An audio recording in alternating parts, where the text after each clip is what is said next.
大羽毛是今天给大家介绍一只大耳朵淘气妹妹，这只棕虎斑。你看耳朵大的都垂下来了，你的耳朵太重了是不是？哟，你太高了，妹妹。你们看到它的斑纹了没有？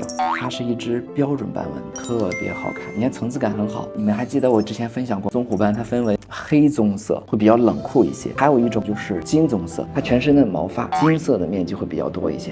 给大家看看你的身材吧，先看爪子，你看小爪子圆厚圆厚的，毛也好看，你看身上金黄金黄，红红的，小身材长的。你们有喜欢这样可爱的大耳朵的棕虎妹妹，粉丝群滴滴我就可以了。